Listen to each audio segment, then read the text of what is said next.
Laura Ingraham dated a liberal TV host. She was engaged to a businessman. She even had a secret relationship with a Democratic senator, but none of them became her husband. In 2005, something happened that ended her last real chance at getting married. Doctors told her something that changed everything: her body, her future, and her dreams of having a normal family. But Laura refused to give up. She found another way to become a mum. What she went through explains why she's raising 3 kids by herself at 62. Laura Ingraham was born on June 19, 1963, in a small town called Glastonbury, Connecticut. She grew up in a working-class family with Irish and Polish backgrounds. Her father, James Frederick Ingraham III, was born in 1925 and had fought in World War II. After the war, he ran a car wash, but the scary memories of war never left him. Those dark memories shaped his strong anti-communist views, and he passed them on to Laura when she was still very young. By the time she was 12,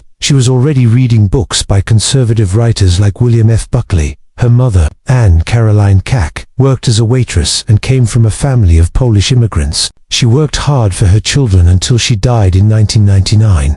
Laura was the only girl among 3 brothers. Curtis, James, and Brooks often fought with her at the dinner table, especially about politics. These heated fights gave her a sharp attitude. Her home life, though, was far from peaceful. Her father was said to be verbally mean, and the tension at home made Laura emotionally tough, but also guarded. She later said those hard times shaped how she deals with people at Glastonbury High School, where she graduated in 1981. She was the captain of the basketball team, edited the school newspaper, and got top grades. But things were still rough at home. Her relationship with her brother, Curtis, eventually broke apart over political disagreements, and they stopped talking. Her strict Catholic upbringing and family struggles gave her a strange mix of strength and fire, something that would later define her media career. She started college in 1981 at Dartmouth, studying English and Russian literature. It was the Cold War time and she was already thinking globally. In her second year, 1982, she joined the Dartmouth Review, a student-run conservative newspaper known for its sharp tone. She began writing controversial pieces. One major article in 1983 criticized affirmative action, saying it was unfair. That one piece sparked protests by over 200 students and drew attention from major newspapers like the New York Times. Laura didn't back down. She even called some professors Marxist supporters. Despite the uproar, she stayed active in sports and played for the women's lacrosse team, juggling athletics and intense debates at the same time. Then came one of the most shocking moments of her college years. In April 1984, during her senior year, she sent a reporter from the Dartmouth Review to secretly record a private meeting of the Gay Students Association.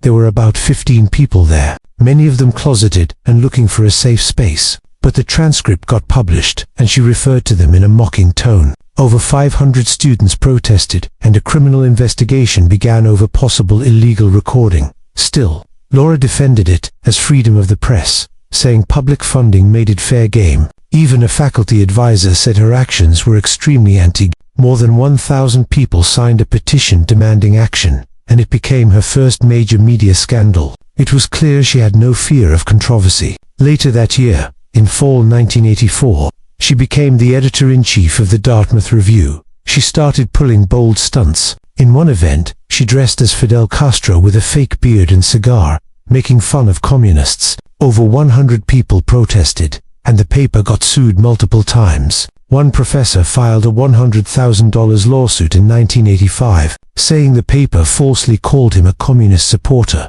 Dartmouth spent thousands in legal fees, and courts ordered the paper to stop publishing certain stories. But while others saw chaos, Laura saw growth. The newspaper's circulation grew to 5,000 copies per issue, and President Ronald Reagan himself praised the review in 1985. That gave her credibility in conservative circles and made her even more confident. During summer 1984, she went to the Soviet Union for a 6-week study program. She lived in Moscow and Leningrad, right when Cold War tensions were high. What she saw shocked her. People waited in bread lines for 2 hours. Stores had empty shelves, and around 70% of the population lived in poverty. The average salary was only 180 rubles a month, which was about $220 at the time. People had to trade on the black market just to get basic things. She even smuggled out banned books, which could have gotten her arrested. That experience made her hate communism even more, and shaped her future political views. Around that same time, in 1983 and 1984, she dated a classmate who was on the opposite side of the political spectrum. He was a liberal and active in anti-apartheid protests. But over time, through long debates and reading Ayn Rand together, he changed his views and became conservative. In the spring of 1984, he wrote a public letter saying she had changed his beliefs, but the relationship ended badly.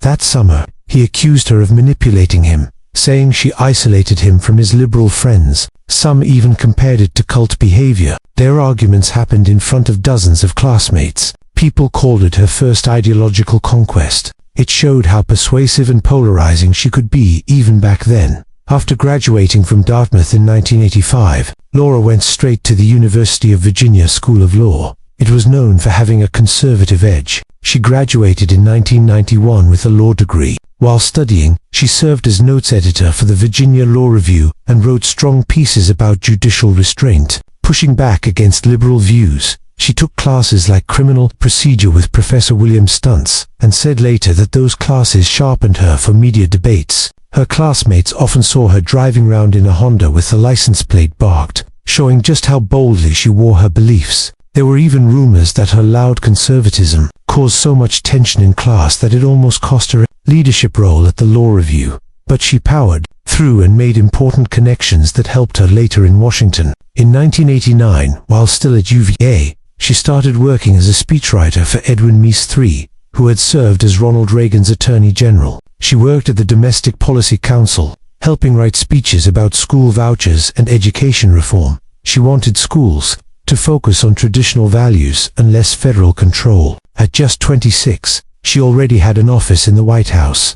She once joked that it was bigger than she expected. But behind the scenes, her memos were pushing controversial ideas, including critiques of what she called liberal brainwashing in schools. Some people inside the administration said her writings almost caused leaks, but she made an impression, and her ideas reached millions of students through policy changes. After law school in 1991, she clerked for Judge Ralph K. Winter in New York on the U.S. Court of Appeals. He was a respected conservative voice. She helped him handle more than 200 cases a year, many involving free speech and religion in public spaces. Her legal writings had real influence, and people inside the court said her work helped shape rulings, but there were also whispers. Some said she clashed with liberal clerks, and even leaked private arguments to conservative media. If true, that could have broken ethics rules, but it only made her more admired in right-wing circles. That job was a stepping stone. It gave her deep insight into legal battles and connected her to people who later helped her rise even higher. In 1992, she took her biggest legal role yet,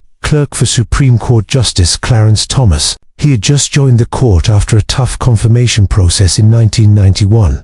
Laura helped him on major cases, especially ones about affirmative action. She worked on preparations for big cases like Adirond, Constructors versus Pena, which questioned racial preferences in federal contracts. She was only 29 but had access to everything over 80 cases that year. She became close to Thomas and praised his mentorship. Some said she used that clerkship to build ties with top Republicans. Others noticed how Thomas's lonely dissents matched her own take-no-prisoners attitude. That year at the court gave her both power and prestige, and when it ended in 1993, she left with more connections than ever before. But there was one more secret. During her time with Justice Thomas from 1992 to 1993, some people claimed she leaked sensitive court details to right-wing outlets. These leaks reportedly included early drafts of opinions on hot-button issues like affirmative action. If that had come to light officially, she could have been disbarred, but no charges were ever filed. Instead, the leak made her a star in conservative media circles. In 1995, Laura Ingraham did something that shocked both sides of the political world.